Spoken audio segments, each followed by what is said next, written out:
নমস্কাৰ আপোনালোক সকলোকে পুনৰবাৰ স্বাগত মনাসমাই মজিদ বন্ধুসকল বলগতে চাওক আজি সন্ধিয়াৰ 7টা গুৰুত্বপূৰ্ণ খবৰ। প্ৰথমটো খবৰ, তৃতীয়বাৰলৈ প্ৰধানমন্ত্ৰীৰ দায়িত্ব লৈই কৃষকৰ বাবে মোদীয়ে কৰিলে প্ৰথমটো কাম। পিএম কিষাণ সন্মান নিধিৰ 17 নম্বৰ কিস্তিৰ ধন মুকলি কৰি দিলে প্ৰধানমন্ত্ৰী মোদীয়ে আৰু এই সন্দৰ্ভত 20,000 কোটি টকীয়া ফাইলত চহী মাৰিলে প্ৰধানমন্ত্ৰী মোদীয়ে। তৃতীয়বাৰলৈ দেশৰ প্ৰধানমন্ত্ৰী হিচাপে শপত গ্ৰহণ নৰেন্দ্ৰ মোদীৰ আৰু প্ৰধানমন্ত্ৰীৰ দায়িত্ব লৈই প্ৰথমটো কামৰ শুভাৰম্ভণি মোদীৰ প্ৰথমটো কামৰ পিছতেই দেশৰ কোটি কোটি কৃষকৰ বাবে ভাল খবৰ আহিছে। প্ৰথমটো কাম হিচাপে পিএম কিষাণৰ ধন মুকলি প্ৰধানমন্ত্ৰী মোদীৰ। কৃষকৰ বাবে 20,000 কোটি টকা মুকলিৰ বাবে স্বাক্ষৰ কৰিলে প্ৰধানমন্ত্ৰী মোদীয়ে। অতি শীঘ্ৰেই পিএম কিষাণ আঁচনিৰ 17 নম্বৰ কিস্তিৰ ধন পাব দেশৰ কোটি কোটি কৃষকে। দেশৰ 9.3 কোটি কৃষকৰ বেংক একাউণ্টত সোমাব এই ধন আৰু কৃষকসকলে 17 নম্বৰ কিস্তিৰ ধন হিচাপে 2,000 টকাকৈ বেংক একাউণ্টত লাভ কৰিব। পৰৱৰ্তী খবৰ, AIUDFৰ বিধায়ক তথা দলৰ সাধাৰণ সম্পাদক আমিনুল ইছলামৰ পদত্যাগ। AIUDFৰ সকলো বিষয়ববীৰ পৰা পদত্যাগ মানকাছাৰৰ বিধায়ক আমিনুল ইছলামৰ। AIUDFৰ সাংগঠনিক সাধাৰণ সম্পাদকৰ দায়িত্বটো আছিল বিধায়কগৰাকী। উল্লেখযোগ্য যে লোকসভা নিৰ্বাচনত দলৰ পৰাজয়ৰ বাবে নিজৰ নৈতিক দায়িত্ব স্বীকাৰ কৰি পদত্যাগ কৰিছে আমিনুল ইছলামে। পৰৱৰ্তী খবৰ, ৰাজ্যৰ লাখ লাখ ইছলাম ধৰ্মাৱলম্বী লোকৰ বাবে ভাল খবৰ।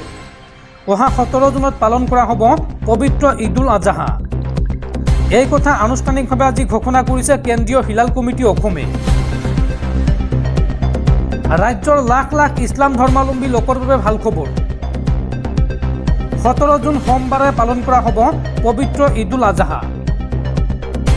কেন্দ্ৰীয় হিলাল কমিটি অসমৰ এই ঘোষণা। 17 জুনত অসমৰ লগতে সমগ্ৰ দেশৰ মুছলমানসকলে পালন কৰিব পবিত্ৰ ঈদ আৰু অসমবাসী ৰাইজলৈ ঈদৰ শুভেচ্ছা জনাই কেন্দ্ৰীয় হিলাল কমিটি অসমে।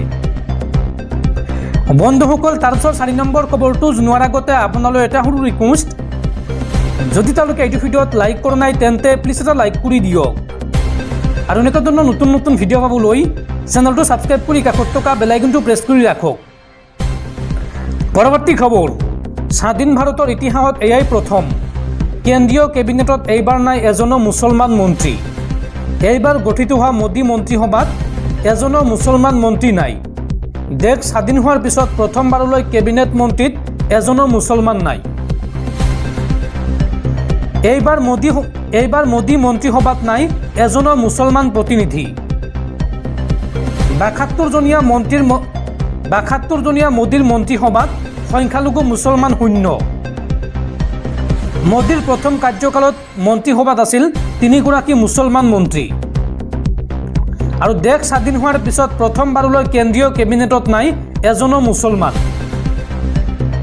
মোদী মন্ত্ৰীসভাত আছে 27 গৰাকী অন্যান্য পিছপৰা জাতিৰ মন্ত্ৰী। লগতে অনুসূচিত জনজাতিৰ 5 গৰাকী মন্ত্ৰী আছে মোদীৰ মন্ত্ৰীসভাত। মোদী মন্ত্ৰীসভাত আছে 7 গৰাকী মহিলা মন্ত্ৰী। কিন্তু মোদী মন্ত্ৰীসভাত নাই এজনো মুছলমান প্ৰতিনিধি, যি নেকি স্বাধীন ভাৰতৰ ইতিহাসত এয়াই প্ৰথম। পৰৱৰ্তী খবৰ, ৰাজ্যবাসীলৈ ভাল খবৰ। আজি ৰাজ্যৰ লাখ লাখ লোকৰ বেংক একাউণ্টত সোমাইছে চৰকাৰী ধন। এতিয়াই পৰীক্ষা কৰক আপোনাৰ বেংক একাউণ্ট। কোনসকল লোকৰ বেংক একাউণ্টত আজি ধন সোমাইছে চাওঁ আহক। এতিয়াই পৰীক্ষা কৰক আপোনাৰ বেংক একাউণ্ট। আজি ৰাজ্যৰ লাখ লাখ লোকৰ বেংক একাউণ্টত সোমাইছে চৰকাৰী ধন। ৰাজ্যৰ প্ৰায় 44 লাখ লোকে লাভ কৰিলে চৰকাৰী ধন। কোনে কোনে লাভ কৰিছে এই ধন চাওঁ আহক। আজি অৰুণোদয় আঁচনিৰ হিতাধিকাৰীয়ে পাইছে তেওঁলোকৰ বেংক একাউণ্টত ধন। লগতে শ্বহীদ কুশল কোঁৱৰ বৃদ্ধ পেঞ্চন, ৰাষ্ট্ৰীয় দিব্যাংগ আঁচনি, বিধৱা আৰু বৃদ্ধ পেঞ্চন আঁচনিৰ ধন সোমাইছে হিতাধিকাৰী বেংক একাউণ্টত। উল্লেখযোগ্য যে প্ৰতি মাহৰ 10 তাৰিখে হিতাধিকাৰী বেংক একাউণ্টত ধন সোমোৱাটো নিশ্চিত কৰিছে অসম চৰকাৰে আৰু আজি হৈছে মাহৰ 10 তাৰিখ। গতিকে আজি ৰাজ্যৰ প্ৰায় 44 লাখ লোকৰ বেংক একাউণ্টত সোমাইছে চৰকাৰী ধন।